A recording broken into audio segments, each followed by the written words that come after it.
Hi అండి, welcome to సాయిస్ kitchen. బాగున్నారండి మీరు? మేమైతే బాగున్నామండి. ఇప్పుడైతే మీకోసం నేను పిల్లలకి హెల్దీగా పెట్టడం కోసం జ్యూస్ని అయితే చేసి చూపిస్తానండి. యాపిల్ జ్యూస్ అయితే ఇప్పుడు చేసి చూపిస్తాను. దీనికోసం నేను ఒక 4 యాపిల్స్ అయితే తీసేసుకొని పైన తొక్క తీసేసుకోవాలి. ఈ విధంగా మొత్తం కూడా పైన తొక్క తీసేసుకోవాలండి. చూడండి, 4 యాపిల్స్ కూడా నేను తొక్క తీసేసుకొని నీట్గా కడిగి పెట్టేసుకున్నానండి. ఇప్పుడు ముక్కలు కట్ చేసేసుకుందాం. చిన్న చిన్న ముక్కలుగా కట్ చేసేసుకుందాం అండి. ఈ లోపల ఉన్న ఇది తీసేసుకుందాం. ఈ పిక్కలు లాంటివి తీసేసుకొని చిన్న చిన్న ముక్కలుగా కట్ చేసేసుకుందాం. చూడండి, ఈ విధంగా క్లీన్ చేసేసుకొని చిన్న చిన్నగా కట్ చేసేసుకుందాం అండి.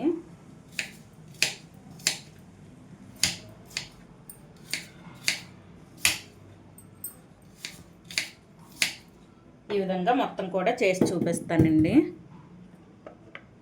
ఇదే విధంగా మొత్తం చేసి చూపిస్తాను. చూడండి, ఈ విధంగా అయితే చిన్న చిన్న ముక్కలుగా కట్ చేసేసుకొని ఒక మిక్సీ జార్లో వేసేసుకున్నానండి. ఇప్పుడు ఇందులో 1 గ్లాస్ వరకు చిక్కటి మిల్క్ని అయితే వేసుకుంటానండి. 1 గ్లాసు చిక్కటి మిల్క్, 1 గ్లాసు వాటర్ అయితే వేసేసుకోవాలి. మీరు కావాలంటే 2 గ్లాస్ కూడా మీరు మిల్క్ వేసుకోవచ్చండి. నేనైతే 1 గ్లాస్ మిల్క్, 1 గ్లాస్ వాటర్ అయితే వేసుకుంటానండి. ఈ విధంగా వేసేసుకొని ఇందులో ఒక 2 స్పూన్స్ వరకు షుగర్ అయితే వేసుకుంటాను. 2 టేబుల్ స్పూన్ వరకు షుగర్ వేసుకుంటానండి. షుగర్ అసలు వేసుకోకూడదు, కానీ పిల్లలు తాగరు కదండి, అందుకోసమని కొద్దిగా వేసుకుంటాను. ఒక 2 టేబుల్ స్పూన్ వరకు వేసుకుంటాను. షుగర్కి బదులు మీరు హనీ అయినా వేసుకోవచ్చండి, తేనె అయినా వేసుకోవచ్చు. ఇందులో కొద్దిగా డ్రై ఫ్రూట్స్ అండి, డ్రై ఫ్రూట్స్ కూడా వేసుకొని ఇవి మెత్తగా మిక్సీ పట్టేసుకుందాం. మెత్తగా మిక్సీ పట్టి ఫిల్టర్ చేసేసుకోవాలండి. చూడండి, ఈ విధంగా మెత్తగా గ్రైండ్ చేసేసుకోవాలండి. గ్రైండ్ చేసేసుకొని ఇప్పుడు ఇది ఫిల్టర్ చేసేసుకున్నాం అండి. ఫిల్టర్ చేసుకోకుండా డైరెక్ట్గా మీరు తాగినా పర్వాలేదండి, కానీ ఇందులో అక్కడక్కడ చిన్న చిన్న ముక్కలు అయితే యాపిల్స్ నలక్కుంటూ వస్తాయండి, అందుకోసమని ఫిల్టర్ చేసుకుంటాను. చూడండి, ఒక స్ట్రైనర్ తీసేసుకొని ఫిల్టర్ చేసేసుకుందాం అండి. మొత్తం కూడా 2 గ్లాసెస్ అయితే వేసుకున్నానండి. 1 గ్లాసు పాలు, 1 గ్లాసు వాటర్ అయితే వేసుకున్నాను. మొత్తాన్ని కూడా ఫిల్టర్ చేసేసుకుందాం.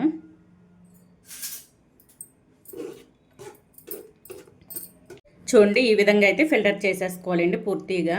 ఇది కూడా మనకి వేస్ట్ కాదండి, ఇదైతే తినేవచ్చండి. మనం పిల్లలకైనా ఇచ్చి తినిపించవచ్చు, ఎందుకంటే ఇది మనం యాపిల్స్లో గుజ్జండి, ఇది తినేవచ్చు. ఇప్పుడు ఇది పక్కన పెట్టేసుకొని ఇందులో ఒక 2 టేబుల్ స్పూన్ వరకు తేనెను వేసేసుకుందాం. ఇందులో షుగర్ తక్కువ అయిందనుకుంటే కొద్దిగా ఒక 2 టేబుల్ స్పూన్, 1 టేబుల్ స్పూన్ వరకు అయితే వేసేసుకోవాలండి. నేనైతే ఒక 2 టేబుల్ స్పూన్ వరకు తేనెను వేసుకుంటున్నాను. ఈ విధంగా వేసేసుకొని ఇందులో కొద్దిగా ఐస్ క్యూబ్స్ వేసేసుకుందాం. చూడండి, ఇవైతే వేసేసుకుందాం. వేసేసుకుని మొత్తాన్ని కూడా ఈ విధంగా కలిపేసుకోవాలండి. మొత్తం మనం వేసుకున్న తేనె అంతా బాగా మంచిగా కలిసేటట్టు ఈ విధంగా కలిపేసుకోవాలి. కలిపేసుకొని ఇప్పుడు కప్పుల్లో అయితే వేసేసుకుందాం అండి. యాపిల్ జ్యూస్ని అయితే ఈ విధంగా కప్పుల్లో వేసేసుకున్నానండి. వేసేసుకొని ఐస్ క్యూబ్స్ కొద్దిగా పైన వేసేసుకున్నాను.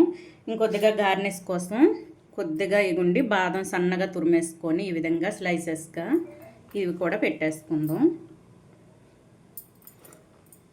ఈ విధంగా పెట్టేసుకోవాలి. అంతే అండి, చాలా టేస్టీగా ఉండే యాపిల్ జ్యూస్ అయితే మనకు రెడీ అయిపోయిందండి.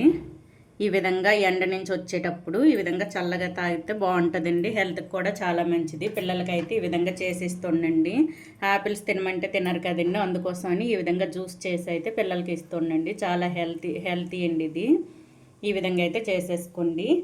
ఈ యాపిల్స్ జ్యూస్ రెసిపీ కనుక మీకు నచ్చినట్లయితే అండి లైక్ చేయండి, షేర్ చేయండి, నా ఛానల్ను సబ్స్క్రైబ్ చేసుకోండి. ఓకే, బాయ్ అండి.